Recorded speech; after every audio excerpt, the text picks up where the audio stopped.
Okay, so Steve, tell us who you are and what you do. Um, Steve, bassist for Lost Cherrees. Used to do the AWOD festivals and still do the odd promotion here and there. Um, and I run a studio, a photographic and videographic studio. Brief history of the Lost Cherries. For those who don't know about the band, the history, the changes, we could be here for some time, couldn't we? It's been around for a while, obviously, but it was just a school band back in Sutton in Surrey, and I can't seem to shake it off, and I've no wish to try, so I just keep going, and we keep making new songs and new recordings, and all while we're doing that and playing live, it's fun, so it's worthwhile, but never lost the energy and the passion. So I guess I'll be one of those silly bastards who does it till he's too old to move off the sofa. You know exactly what it's like with bands, Marie. You just like it's in you. Yeah. It's tough. It's tough to sort of like stop. And I've stopped for whiles across the years. I've stopped for like a few years here, a few years there. But every time you stop, you miss it. And eventually, life sorts itself out, and you get back on it again. There's no doubt you will. Yeah. I do. It's been really weird, I must say. I feel like it should be happening this way. Like I see you about doing gigs, and I'm really pleased because in some ways I felt like I was holding you back, and I didn't like that. I don't want to be the reason that people, are slowing down or not doing what they should be doing because of me. That was never really a thing. It was, I understand why you're saying that, and that's nice. But it was really just with a band, you have a collection of people, you have a group of individuals who all have their own lives and their own families and their own stuff to deal with. And sometimes it gets in the way, and that's understandable. It did for me. Certainly, I took a chunk of time out, and it happened with people like Bev. She took a chunk of time out, and sometimes you can come back from it, sometimes you can't. But I know, from having been in the band with you for a long while, that it's ingrained in your whole sort of persona. So I don't doubt that before long you'll be back treading the boards. Yeah. I hope so anyway, because you're fucking dynamite, mate. So how long have you been playing bass, Steve? What drew you to the instrument bass guitar? Because weren't you the drummer originally? What? Yeah. I used to drum really, really badly. I was terrible. Um, but you know, I liked it.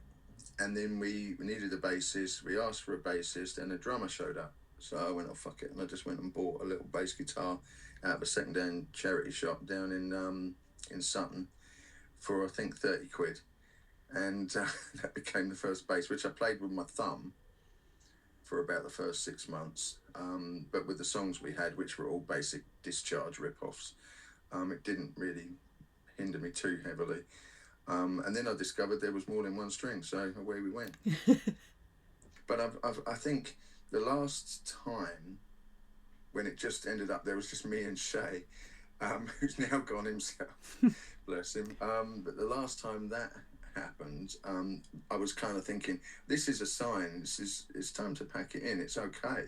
You've had a good run, and you've got some stuff out there, and you sort of like push the message, and you've spoken about the things that you believe in.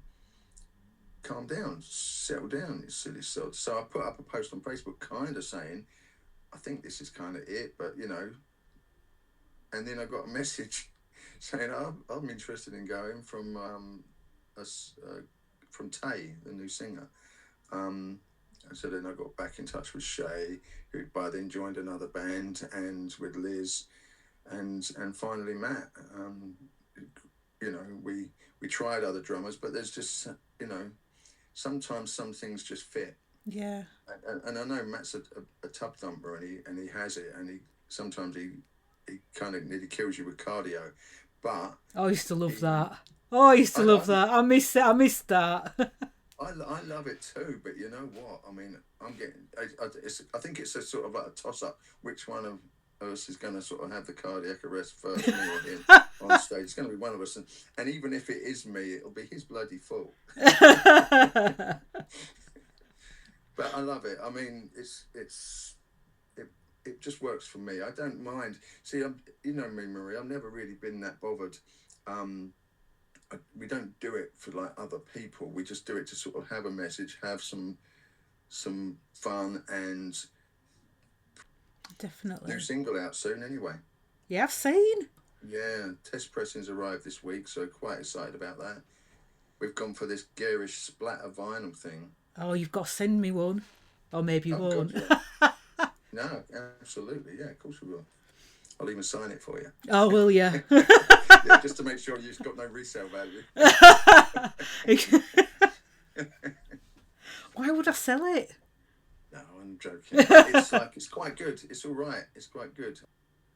So tell me about. I know you're gonna hate this. More to hate and more. What about 'em? More to hate and your involvement with Colin, and how did that come about? Because that seemed to really, what's the word, like push up the band's status, getting involved with those guys. I mean, I'd be, I apologise in advance because I've always got this honesty thing going on, as you know. So I don't pull any punches. I'm going to say it like it is. Mortar Hate was like, I think, when we sort of like first, we did the single with Riot Clone, which was like, just rubbish, but it got the ball rolling, and then we started doing more and more gigs, and we came onto Conflicts and Subhumans radar by playing gigs with them. And at that point, Dick was sort of like launching the Blurg thing, and Colin was putting Mortar Hate together and Fight Back, and they both attended a recording session that we had in Sutton. We're doing this late night recording thing, and Dick and Colin were both there, and it was kind of like, it was odd. I think it was a kind of chest beating exercise for Colin. I think he wanted it more because Dick wanted it. I think it became like, I want to put the Cherries out, and because Dick had already said he wanted to, then we were kind of left to choose. And for a band as bang average as we were back then, that's quite a big thing to have, like, Blurg and Mortar Hate sort of like both interested in releasing the stuff. And we went with Colin purely because he said he would do 2 singles and an album, whereas Dick was sort of focused on sort of getting that 1 single out. So we went with Mortar Hate. We did release, at the time it was a cassette, and it went on to be released on CD, and an album with Blurg of demos and stuff like that, which I think did okay for Dick. I think that sold a few. And then and then the Mortar Hate thing. But Mortar Hate was kind of weird, It was very, very, very of its time, and very, very, very DIY, and everything we kind of wanted. But it was also, we never saw penny one of anything. I mean, they sold reasonable amount of copies of the first single and quite a lot of copies of the album, because it was charting in all the sort of independent charts around then, and a lot of the regional charts. It was doing all right, but every bit of money that came in on Mortar Hate releases was just ploughed into the next release. So people used to sort of think we were doing all right because we never saw a single anything from it. And that was fine at the time, but then subsequently when we reformed in 2003, 2004, Colin approached us about putting out the back catalogue on CD album, and we did that again, and then he sold the rights to SOS in the States, and they released a couple of thousand copies, and basically they were all sort of cashing in. But then I think there was debts involved as well, because the very first album, which we owned the copyright to, was never a Mortar Hate product. It was always, we owned it. I think he used it to trade off a debt. at Cherry Red, because Cherry Red then subsequently sold it to an Italian company who released it on vinyl.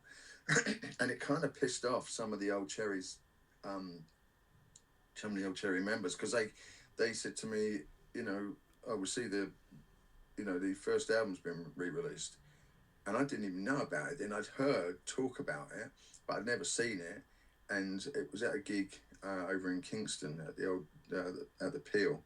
One of the Cherries came up to me and said, you know,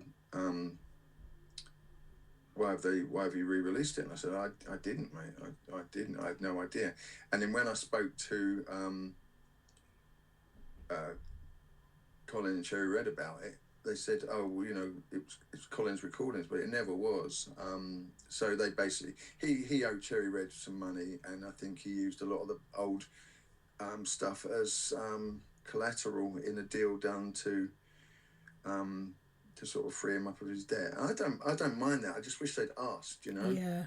I think if he'd have, you know, any time, because Colin was a tremendous help to the band, a tremendous inspiration. Personally, songwriting wise, he was the difference to people like me. But as a businessman, he could be a right shithead sometimes, you know. I mean, he could. He was. I mean, it was that phrase, that expression, "lovable rogue," perfectly encapsulates Colin. I love the dude, but my God, if I had a penny for every time he'd let us down or rolled us over, then I'd have had all the money that people thought we had. You know, because we never saw a single bean from anything, and that's fine. I just wish that lasted, because I was happy for all the money to be ploughed back in. I loved being a part of creating something bigger. That's fine, but the subsequent deals, the latter deals, the deals that were done behind our back, I just wish he'd spoken to me, because no matter what he wanted to do, I'd have said okay anyway. I'd have been fine with it, because I always felt a debt of gratitude to the guy. But the fact that we never got asked always kind of smarted a little bit. But still, what are you going to do? Unfortunately, I did talk to him about it, but I could never I could never get angry at the dude, because he was always a mate, you know. Yeah. What did he say in response to what you said? You know, he said he'd have to look it up. He wasn't too sure. He'd have to look back his records and stuff. I knew what he'd done, and that's fine. As I say, I could have done with him telling me, just so I could have told other people, or I could have done with Cherry Red contacting me and saying, we've just been given a load of your recordings. Anybody, just to sort of put us in the loop. I don't bear any grudges at all about it, except for I feel sorry for the original Cherries who thought they were getting turned over. They weren't. I wasn't aware of any of it, and I hope that never caused any sort of undue problems between us. I suppose I would be exactly the same if I'd written a bunch of songs and recorded a bunch of songs years ago, and then I subsequently saw them getting reissued. I might sort of like think, well, ain't I due a little something for all that hard work I put in? Aren't I due something? But you know, the simple fact is there wasn't anything. I mean, I'm sure someone somewhere was making money. Let's say that, shall we? Someone somewhere was making money, because you don't sell anything at a loss. You press a CD for like 60, 90p, whatever. You package the whole thing together for just over £1. Vinyl, you know, 5-6 quid at the time, and it was changing hands for a lot of dough. I mean, and a lot of them. I mean, when I found out that SOS had pressed a load in the States as well, another thing we didn't know anything about at the time, we just got told. They were sort of flooding the market with Cherries CDs, and I don't know for what or for who, but I hope they've got a warehouse full of them still. That's a very nice way of putting it, Steve. You know, I'm genuinely, I just think that business, I think I mainly feel this way because I'm just a bit crap at business. I don't like sort of anything too underhand or doing deals behind people's backs or anything like that. To me, you just, you know, you have a product, you try and get as many people to hear it as possible. So I was grateful for everything Colin did. I was grateful to Mortar Hate and Fight Back. I miss what they achieved, but at the same time, I know full well that business-wise, they couldn't have lasted with the model that they were using.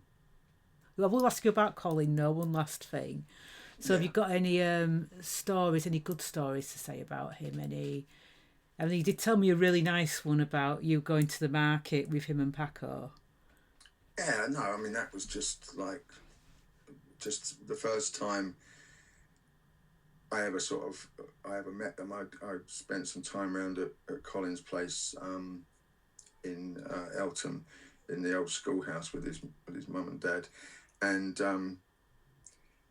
we used to sort of like do the Friday night video evenings and that, rent a couple of, I think, like Texas Chainsaw Massacre, Blues Brothers, and just doze off on the sofa watching them. But the memory I have mainly of Paco was his drive to go, and he was so sort of like into finding this particular Clash bootleg that he wanted. He just wanted this Clash bootleg, and he was hunting high and low, and he dragged me and Colin around every record shop. And back then there was a lot of record shops. I remember sort of like trawling through records up at Notting Hill and looking for stuff for him. But you know, I just, at that time we were just kids, really. It was nice, and it was a long time ago, and I miss that, because you do when you get older. But at the same time, you know, it's amazing. Life sort of moves along. I'm always regretted that Colin and Paco weren't closer at the end there. I remember not really, it didn't sit right with me how Colin was sort of like stuck at the back at Paco's funeral. But I kind of get it. There was a lot of in-band politics and stuff, and Colin was no angel, trust everyone. You know, Yeah. he was this lovely fella and hilarious, but like he, you know, he could upset people. He could stir the pot, as No, we all can, I guess. yeah, none of us are perfect. I mean, I was doing another interview with somebody, and we were talking about Colin. He's getting a lot of press on this Punk Rock Creators podcast. Yeah, well, so he should. He's missed for sure. And you know, he was always lovely to me. He would always talk to me and ask me how I was. And I was walking down the street once, me and Lorik, and he came over and spoke to us, and it was always really nice. I just felt like he was this great big tall guy. I felt like he just sort of crouched over to talk to me. Don't know how tall he was. How tall was he? Yeah, he was a big lump. Yeah, not Yeah. as big as John. He looked little compared to John. But when we first used to play with them, they used to put their hair up, and like Colin had sort of 10-inch spikes, and John had a big Mohican, and they looked fucking enormous when you used to play with them. They looked like something out of Gladiators, with shitty t-shirts on. But they were yeah. Colin was a proper big lump. Yeah, he was and also a fit guy. You know, he wasn't. He couldn't have done what he'd done with, you know, if he was out of shape. But yeah, it's a shame. It's a shame. Miss him a lot. Yeah, I was actually surprised how much it affected me. I spent a day crying, you know, between meetings. I was like sobbing my eyes out, and I'm thinking I wasn't even that close to him. I knew him to talk to say hello to. If we played with him, Yeah. he always took the time to talk to me and ask me how shit was. But I never went round to his house or anything. But the way it affected me, that shocked me as well. I didn't expect that. It's a big one. It's a big one. Every now and then you get one of those. For me, it's always just an excuse to get the records out and just smash them up, and just those there's some fucking great records in there. Yeah, You know, there is. you forget. You forget. It's unfortunate that you know the prompt you need is very unfortunate. But when you get a chance to listen to some of those records, they are fantastic. They really are. So, yeah, I mean, I put the records on and drove everyone mad all day long, blasting out Conflict for about 6 hours straight, and I guess a lot of people did that. Any excuse. If you need an excuse.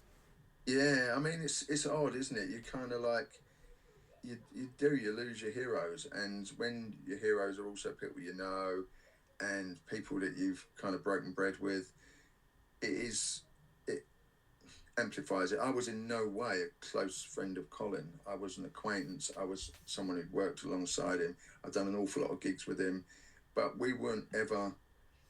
I don't do sort of like this intense sort of friendship clicky type thing. I don't get involved in all that because I don't have time, and I don't sit comfortably with it because I think I don't have that sort of that bullshit filter that you need when you're a part of a group like that, because you have to be very forgiving of other people, and I lack that skill and that quality at times. So whenever I was in a group of people or a clique, I would find people annoying and have to kind of withdraw from it pretty quickly. So I made a conscious effort sort of not to get dragged into any of that, whereas a lot of people who were a lot closer to Colin were very much a part of that, and it must have hit them so much harder than me. Oh God, yeah, it must have done. I mean, AWOD was really great for meeting so many people and for re-meeting so many people that I knew from years ago. It became my main reason for doing it, was just to see that crowd and to sort of greet people as they came through the door, and to be able to spend time with those people I loved it. So is AWOD ever going to come back, or is that's done? That's I kind of did it. See, when AWOD started, there was only really two festivals. You had Rebellion and you had Nice and Sleazy, and there was nothing small.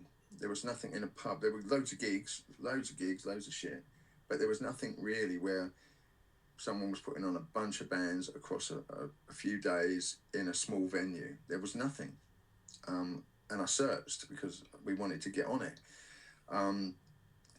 But in the process of arranging some gigs for the band I was in at the time during one of the Cherrees breaks, which was Condition Dead,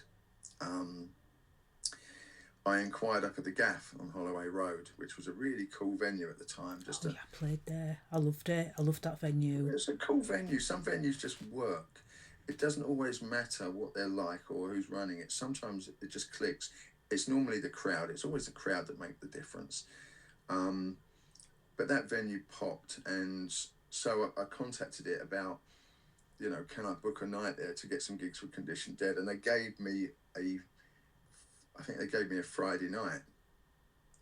And then one of the bands I really loved and wanted to sort of put on was Zounds. I've always been a fan of Zounds. So I contacted Steve Lake and said, can you play this date? And he said, oh, no, I can't make that date. He said, I can do the next day. So then I went back to the venue and said, is the Saturday available by any chance? And they said, oh, let's have a look. Oh, yeah, we can put. So I said, okay, put Zounds in for then. And then I went away, and one of the other bands I'd asked was Citizen Fish. And Dick came back and said, yeah, we can do that Friday date.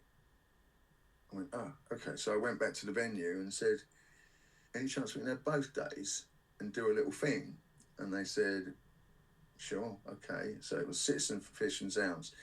And then I got the bug and thought, fuck it, let's do the Sunday as well. So I went back to them and said, can you do Sunday? And they said, sure, have it. So I got the 3 days and put Citizen Fish headline the first ones, Zounds, and then Blythe Power. I got Blythe Power in. And then it started gaining some traction. Then I got people like TV Smith in, and Disruptors, Anthrax jumped on, and suddenly it became like holy shit, this is more than just a gig or a run of gigs. So I turned it into a festival. And then 2 days before, the venue contacted us and said they'd been bought by Costa Coffee, and that it was going to be the last day of the Gaff, was going to be closed on the Sunday, basically. I was like, shit. And they'd cancelled every gig after it, but it was going to be the last one. And it was really, really, it was a real downer because it was such a great venue, and we'd lost so many venues that to see another one go, especially one like that, was a heartbreaker.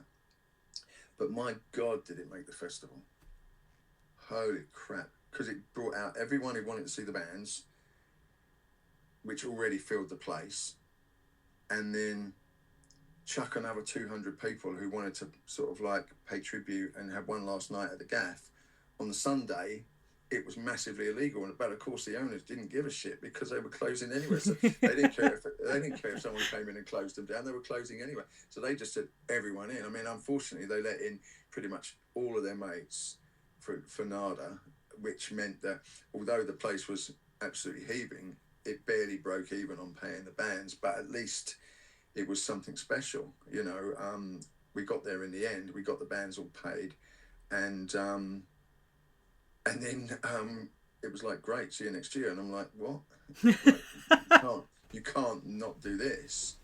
So that's when we started, really, and we just carried on. But the last one was a kicker, really, because we had Vi Day for Vice Versa to mark the year anniversary since she died, and we put, well, you know, you were there. We put the load of sort of female fronted bands on, and we did it really well, and we got Dirt.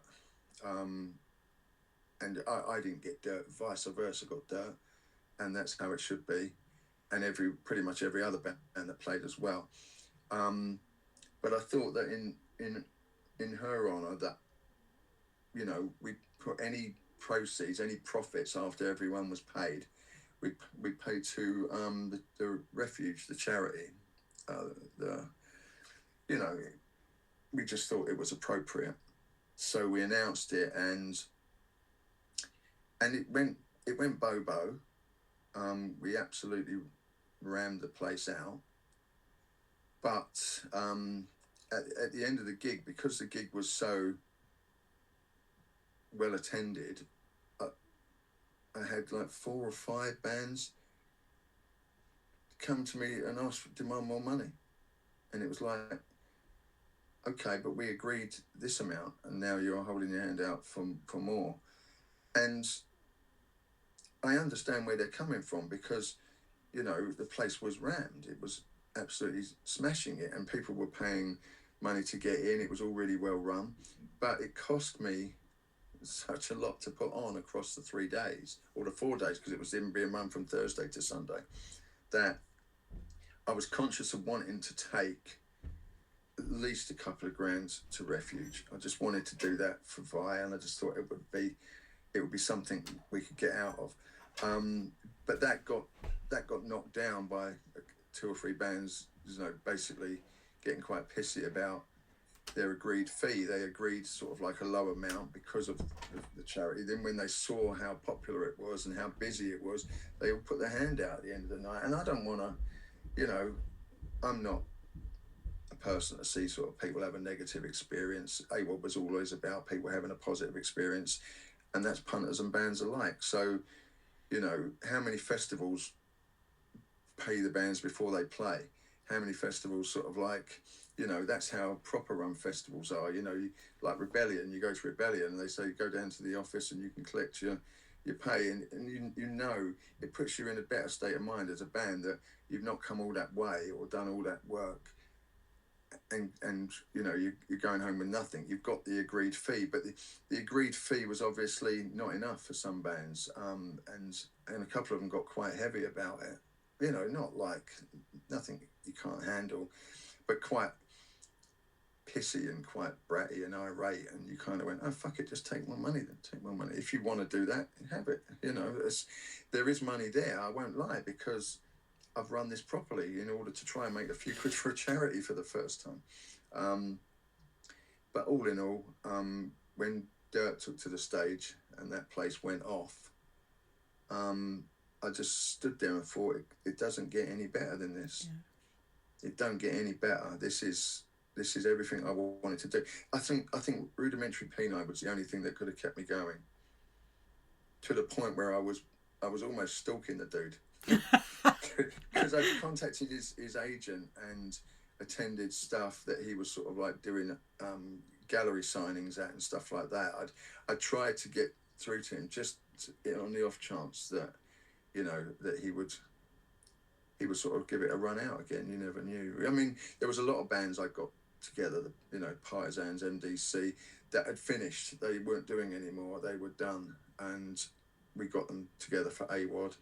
And I had a little list. I used to carry this list with me all the time of bands that I wanted to put on, that weren't around anymore, or who, you know, and I got a lot of them.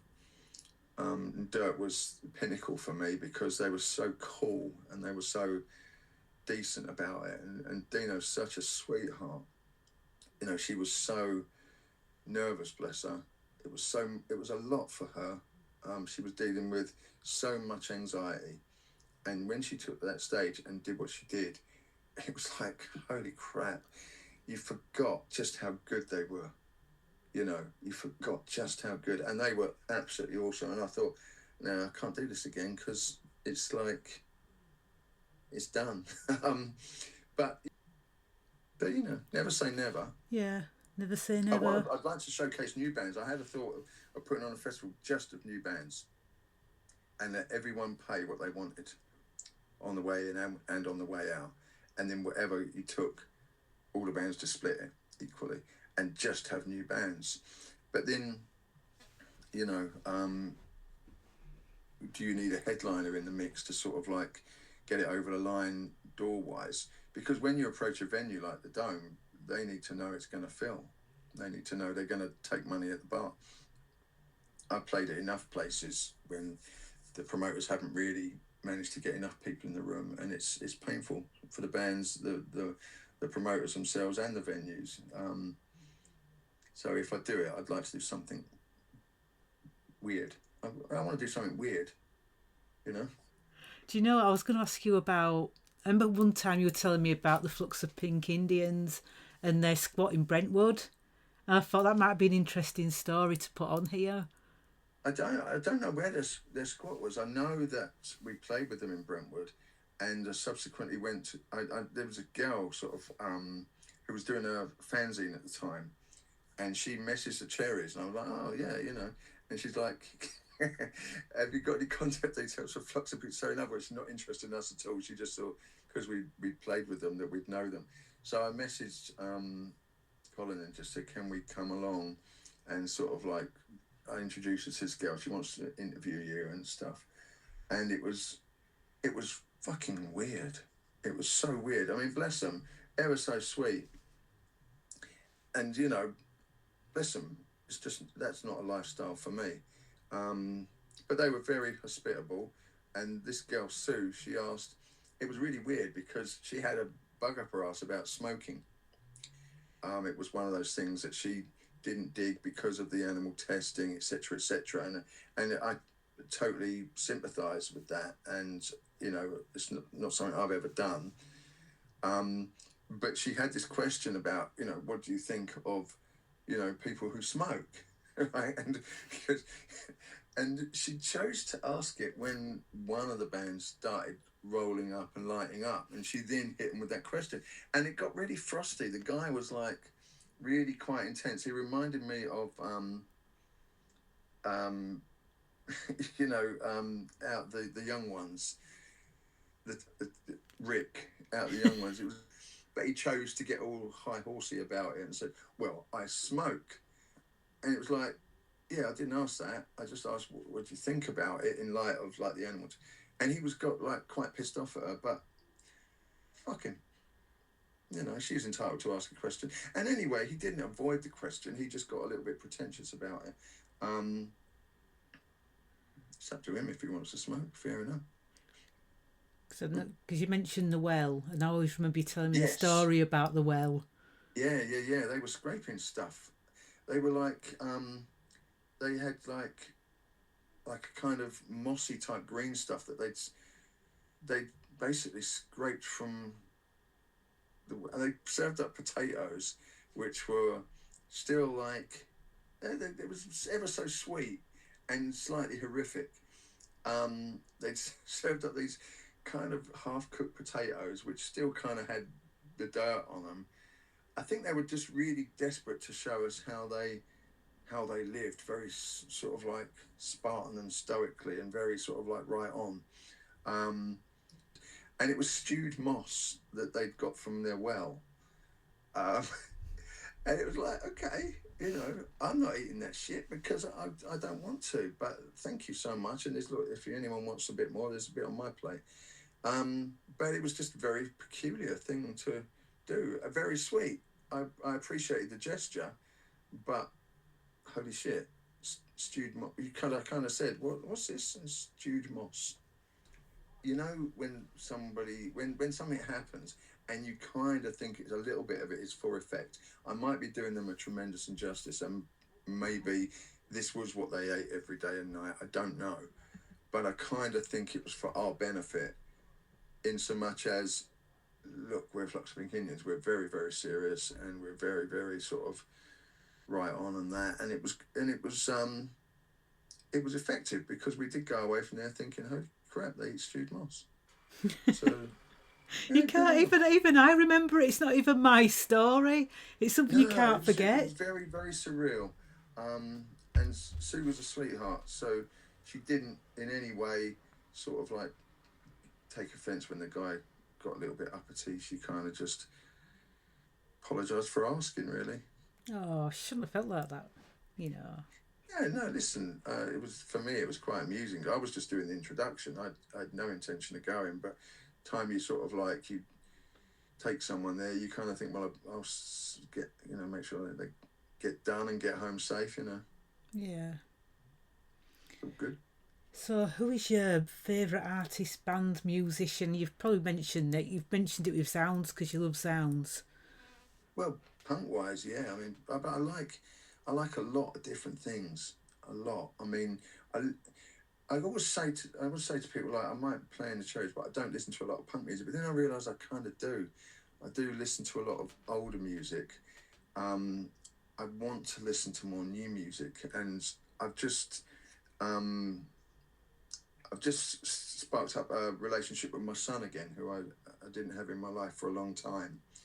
I lost him for quite a long time because of a bad ending to a marriage.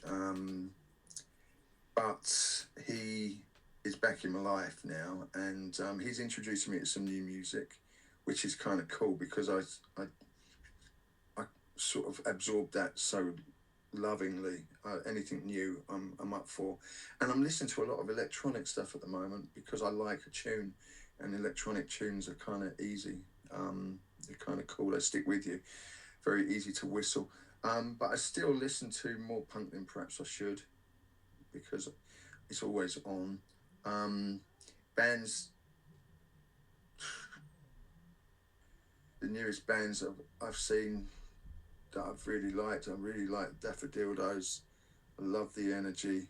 I love that vibe. I love the colour. I think that's what we really did wrong. I mean, notwithstanding Rebella Ballet, because I know they go, the whole hog. I know they bang on the colour and stuff. But back in the sort of day when we were sort of very much a sort of black and white sort of outfit, I wish we'd have been a bit more colourful. Because when I see these bands now, I love this energy. And it's cool. It's cool because I like being surprised. So when we go do things, and you see a band, you kind of go, yeah, I like that. That's cool. But if I'm talking about the best gig I ever went to was Leonard Cohen. And the first song I ever bought was I Can See Clearly Now by Johnny Nash. So I've got a broad sort of like spectrum of likes. I listen to all sorts, from occasionally listen to bloody country and classical. I love bands like the Bad Seeds, even though they've turned a bit wank this last few years. Tinder Sticks have always been a particular fave, but I recently walked out of one of their gigs because they were right up their own arses, so I stormed out of that like a little brat. So yeah, I still have that sort of that vibe about like going to gigs, and if it on the right. I saw Patti Smith at the Albert Hall a few years back, and that was amazing. I loved it so much. She was so cool. Would give me small gigs, shitty little venues, little pub corners. That's still where my heart's at. I think the same for me as well, like a small venue.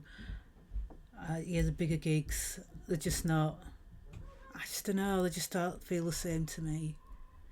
No, no. I mean, you know, it, I saw like Oasis years ago playing Madison Square Gardens, and I only went because I happened to be. It was actually I was in New York celebrating my 40th, so it was 20 years ago, and I just I wandered into the Madison Square Gardens because it's where all the big boxing fights happen, and I've been a bit of a fan of boxing because of my dad was. So I thought just to be in the foyer at Madison Square Gardens would be amazing. I wandered in there, and then I could hear in the background some music, and it was Champagne Supernova, and I'm like, and I realised because it kept stopping and starting, I realised it was Oasis in there. Like, and I said, "What's going?" And they said, "Yeah," and 2 tickets have just been returned. So I'm like, "Go on then, let's have a go. I've got nothing to do tomorrow night. I'll come and have a listen." So I bought a couple of tickets, and they were fantastic. They were absolutely fantastic. I hate to say it because I really wanted to hate them, and they were amazing. Such an amazing gig. Really impressed me. But very few big gigs do. Very few. I don't like big rooms, especially with punk. I don't like big rooms in punk. Rebellion creates something so special. It's just there's nothing quite like it. It just puts everybody in the space, and it's really special. It's really significant. And this whole fringe thing, I've been aware of it, but I've never really taken part in it. So for the Cherries to do a couple of the fringe nights, it's really exciting. I can't wait. Plus, I'll also wander into Rebellion. I'll buy a ticket and go and watch bands as a fan, which would be cool. And my son, as I say, who's now actually in the band, I can. It's a whole different experience now because obviously he's 30, so he won't have seen anything quite like Rebellion before. So I remember when he was a little and taking him to the cinema to see shitty kids films and spending the whole time sitting there watching him all wide-eyed and sort of like loving every second. The amount of Harry Potter movies I missed just watching him watch them. So now I get to sort of like see what his wide-eyed response to Rebellion might be. So it's exciting times. I think that's the best thing about having kids sometimes, just no matter how old they are, just watching them take things in. There's something quite magical Yeah, about that, isn't there? yeah. I mean, he's an amazing dude. Just ever such a good bloke, but also a good musician. So I don't know where the hell he's got that from. He's really he's really talented, and it's exciting to have him on board because he's gelled really well with the band because the band is easy to get along with, um, and he's got on really well with them, and it looks like productive times ahead. Cool. Hopefully he sticks around. Hopefully we don't drive him too mad. This community, I would not have embraced all the new tech because you have to. You kind of have to if you want to stay sort of relevant and in the loop. You kind of have to have an account on this platform, and you kind of have to be present. Um, but I think like it's with most people, the community and the people is what makes this. It's not the bands and the music is just a soundtrack to the community. It's just people. It's people and their lives and the lives of their nearest and dearest that make it special. And it's a real privilege to sort of like be able to provide some of the soundtrack to that. And when you go to a place like Blackpool and when Rebellion is on and you see these swaves of people and you see someone you haven't seen for 10 years and you see someone you haven't seen for 10 minutes and it's just the same feeling. It's just so beautiful, and it's great to be able to be sort of like part of that soundtrack. It is cool. It is cool. And you've got Yeah. a big part of that, big part of the history of that. Really, Lost Cherrees have You definitely. know what? I think that's overblown. I do. Honestly, I think we had a collaboration with Colin and Morthay, and we did a lot of gigs with a lot of big bands. We played with Flux of Pink Indians. We played with Rudimentary Peni. We played with a lot of the bands of the time. And because some of those bands have become legendary, you kind of get dragged along with that. And I'm sure that's what's happened to the Cherries sort of like status. I think we got dragged along with some amazing, creative, special sort of iconic bands because we were just around at the time. And we played our little part, and that's cool, you know. I think you're very modest, Steve, but in some ways I hear what you're saying, because what surprises me is the way people only seem to, not everybody, but I see this a lot where they'll have time for people if they've got a name, if they've got a tag, if they fit into a certain slot. And I've always been a sort of person who sees a person for who they are. It doesn't matter. I'll have time for anyone. It doesn't matter if you've been in a band. It doesn't matter if you're old or you're young and I won't just say, I'm not going to talk to that person because they're not being involved in X, Y, or Z, and I don't know whoever.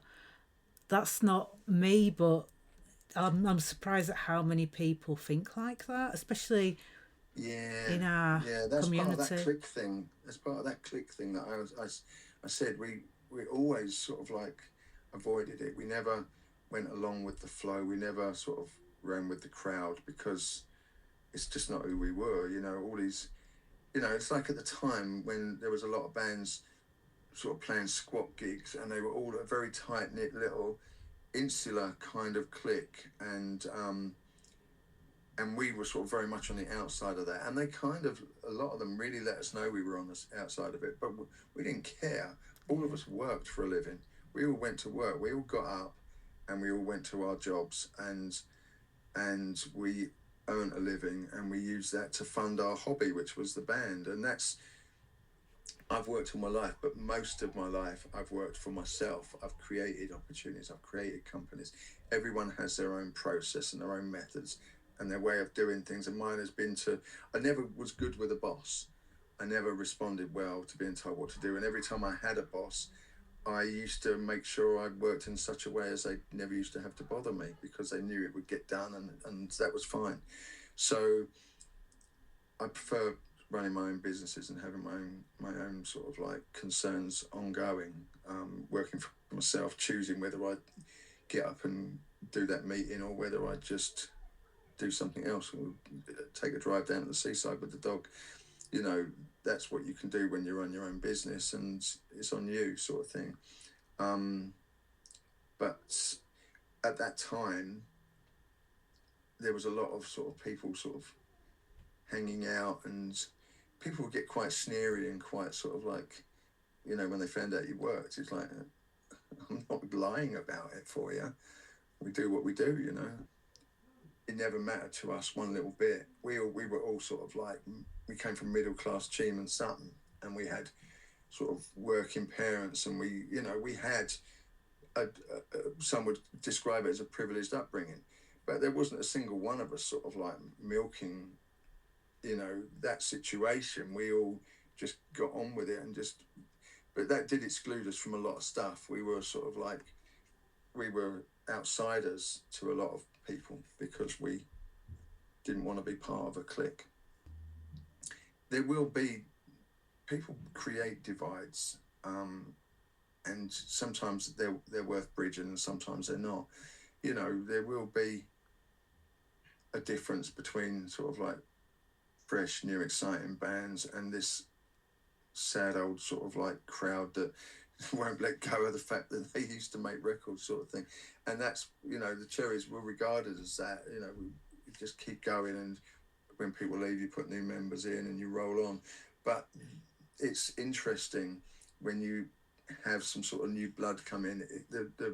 the injection, the vibe it gives is kind of special. It's good, Yeah. you know, gives you that kick up the arse again. I was gonna mention Fathers for Justice because I know Yeah. in the past like you've had some shit for it, and I've seen the stuff Oh, online because yeah. a bunch of dickheads got involved, which sort Yeah. of pushed out the original meaning and conception of Fathers for Justice. It's an emotive subject. You have different people handle emotional trauma in different ways. Some people can process it easier and more reasonably than others. Some become nasty, some become angry, loud, some take their own lives, but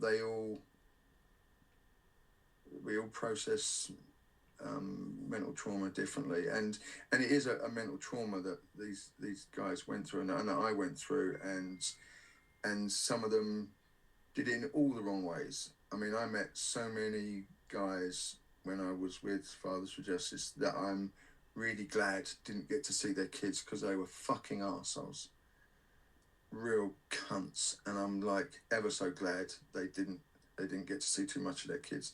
But then I also met just some of the nicest people, some of the most decent, upstanding guys who were like their one crime was falling out of love with their ex, and there was a few of them too. And we lost 4 guys when I was a member to suicide. Heard about Fathers for Justice. I looked them up online, and I went along to a meeting at Lincoln Inn Fields in a pub just around the corner, and I listened to met their guys there, their head guy Matt O'Connor, and spoke to them, everything else. Within 20 minutes of the meeting, I was handcuffed to a doorway with like 30 police like coming along, and there was 3 of us handcuffed to the doorways at Lincoln Inn Fields, and police with bolt cutters, and it was. I felt like when you don't get to see your kids, but you've got a history of sort of protest, I felt like I was back protesting. It took me back to all the sort of animal aid marches and all the the British Union for the Abolition of Vivisection, that when we used to go, and even the CND marches, it took you back in mind of you were back on the streets protesting, and all these years later, having had the kids and settled down, and it went wrong and it turned to divorce, and then suddenly you're back protesting again. And I was quite good at protesting. A lot of people didn't have the balls to be handcuffed to a building, or to handcuff yourself to a police van or whatever. So, but I did, because it's how I sort of cut my teeth when I was young. I protested when something wasn't right. I took to the streets. So to do that again was actually, it took the focus, it took my mind off the fact that I hadn't seen my kids. It gave me a purpose, and it was kind of beautiful. And in that few short, well, couple of years really, some of those stunts. I mean, bear in mind, Matt O'Connor and Fathers for Justice created more column inches in their first 18 months than Greenpeace had in their entire existence. So that's the scale of what they achieved in raising public awareness to what the family courts were doing. Up until Fathers for Justice, it was just a kind of unwritten rule that the resident parent gets all the rights, and the other one, we're just kind of, they're a bit of an inconvenience, so we'll empty their wallets and we'll fuck them off. And that's what the family courts have been set up to do: rinse the victims and make sure that the kids had somewhere, a roof over their heads. So the resident parent became God. And in 93, 94% of cases, that is the mother, quite rightly. So that was how that was going. But then Fathers for Justice, as with everything else, as soon as you achieve those column inches and that news coverage, you attract people, attention seekers, and you attract nefarious sort of individuals, and gradually it kind of all went wrong. They liked the methods of Fathers for Justice was all dressing up in superhero costumes or whatever and pulling these stunts, and eventually You know, if you're a solicitor or part of the family court system and you get up in the morning and there's some geezer dressed as Spider-Man stood on your roof with a banner, you tend to listen a bit more. So gradually they kind of said, okay. All we ever asked for was the acceptance of equality when you enter the court as a couple or as a case, equality upon entry. But Fathers for Justice itself went all shades of shit.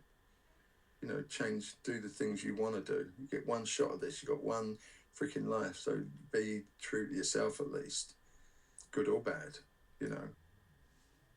So yeah, so thank you, and it's been lovely talking to you as always. Yeah, good to speak to you, mate. Miss you. Yeah, I miss you too. Don't tell everybody that though. Yeah, no one will believe it anyway. Thank you for listening to the Punk Rock Creators podcast. That was Steve from Lost Cherrees, and we'll see you next time. Bye.